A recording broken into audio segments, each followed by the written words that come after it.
If someday you should see Thomas the Tank Engine puffing happily along the line, he may be on his way to a village nestled deep in the heart of the island of Sodor. One November morning, Thomas whistled to all his friends.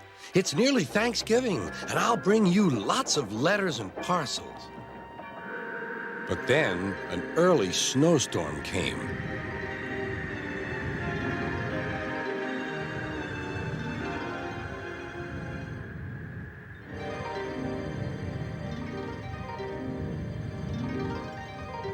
The island was covered with thick snow. The engines found work difficult. Some had to help clear snow from the track, and workmen hacked away at the frozen banks of ice. Thomas and Percy were collecting important mail for Thanksgiving.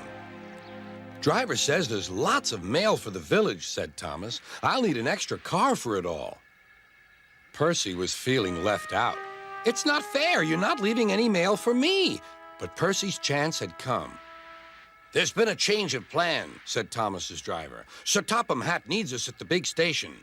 Percy, you are to take Thomas's train to the village." Percy was delighted, but Thomas was sad. "I won't be able to say Happy Thanksgiving to all my friends." "Don't worry," said Percy kindly. "I'll do it for you." "It's not the same," sighed Thomas.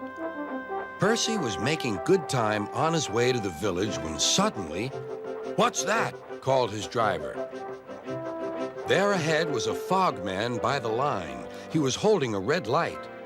"The village is cut off by the snow," he shouted. "We need snowplows, workmen, and a helicopter. Leave your cars in the sidings and go back quickly." Percy was soon steaming to Harold's airfield. "Beep, beep," whistled Percy. "Wake up, lazy wings. The mountain villagers need your help. They're stranded." "Whiz-oh," replied Harold. "I like an emergency to keep me warm." And he buzzed away. "Now," sighed Percy, "what's next?"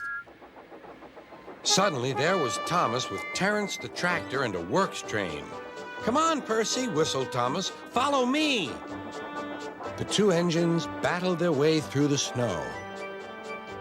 At last, they reached the village. Harold was already there, busily dropping food for Thanksgiving dinner to the people below. Terence quickly got to work. "Lovely stuff," he said as he pushed the snow aside.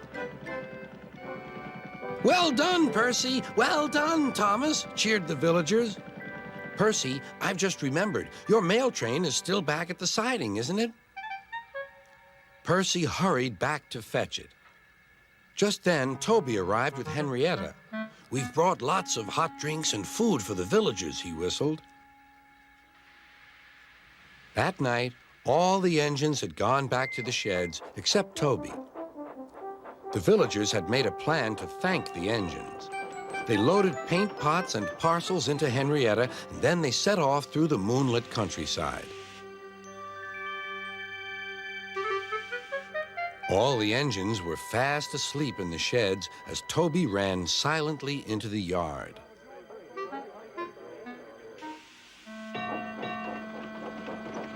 He had no idea what the villagers were going to do, but he knew it was going to be a big surprise. When the engines woke the next morning, they could not believe their eyes. The sheds had been repainted and decorated. The engines whistled in delight, and everyone agreed that it was a really happy Thanksgiving.